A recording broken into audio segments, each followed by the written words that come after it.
Efendim, sizce vatan nimeden ek berdi? Men bu savolga shahid talantli komandir Murat Akimanning oilasi bo'lmaganligi uchun uning turk millatiga yozgan oxirgi xati bilan javob berishni to'g'ri topdim. Bu yozma bir komandir serjantning xati bo'lib, agar siz bu maktubni gazetini o'qigan bo'lsangiz, demak men allaqachon o'lgan bo'laman. Agar bir oilam bo'lgan bo'lsa, bu maktubni shularga avatgan bo'lardim, ammo yo'q. Men bu maktubni sizga urush xandaklarida turib yozyapman. Shu an atrofimizda Sivas, Adana, Istanbul, Diyarbakir, Anqara, Antaliya, Izmir, Urfa, Trabzon, ya'ni Turkiyaning har tarafidan kelgan, bir-birini tonimaydigan, ammo bir-birining jinini qo'g'dash uchun qasam qilgan nurg'un askarlar bor. Qisqa vaqt ichida hujum boshlaymiz. Orzuyimiz zafar qozonib qaytish. Agar pat yaqinda o'lib ketsam deb xat yozish to'limi qiyin.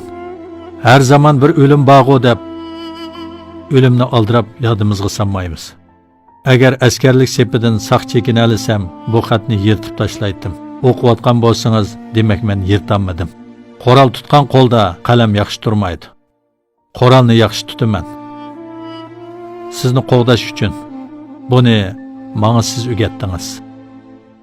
G'alati yeri, siz bu xatni o'qiyotganingizda men o'zimning qanday o'lganligimni bilmayman. Minani dasidimmi yoki bir necha pay o'q tegdimi? Ammo siz bilasiz, men qanday o'ldim. Gazarmada har qatim televizor ko'rsam, bir-biringlarni o'ltirganinglarni yoki zaxmlantirganinglarni ko'raman. Yuqori ovozda muzika qo'ydi deb qo'shnisini urganlar, kuchi ayollarga yetadiganlar, boshqalarning yanchog'idagi qulni deb o'ltirdiganlar. Qiz do'stimga qaridi deb pichoq tiqadiganlar. Mening kimni qo'g'dash uchun o'lganligimni bilamsiz? Go'shnan qon bo'lib qopti deb oshpuzullarga do'qqiladiganlarga, sizni rohat uxlasin deb men janggohda o'q yomg'irda bo'lgan jarohatlarim, mashinamni yondab o'tib ketdi deb yengini turib mashinadan tushgan odam, meni hech nimang yo'qkan deb pisantigimi olmagan odam. Dapaqana, men kim uchun o'ldim?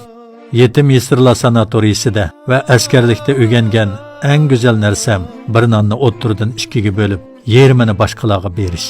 Undaqda sizchi, siz nimani bo'lishni o'rgandingiz?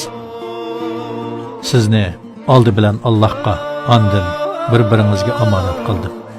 Men sizdan rozi bo'ldim. Allohmo sizdan rozi bo'lsin.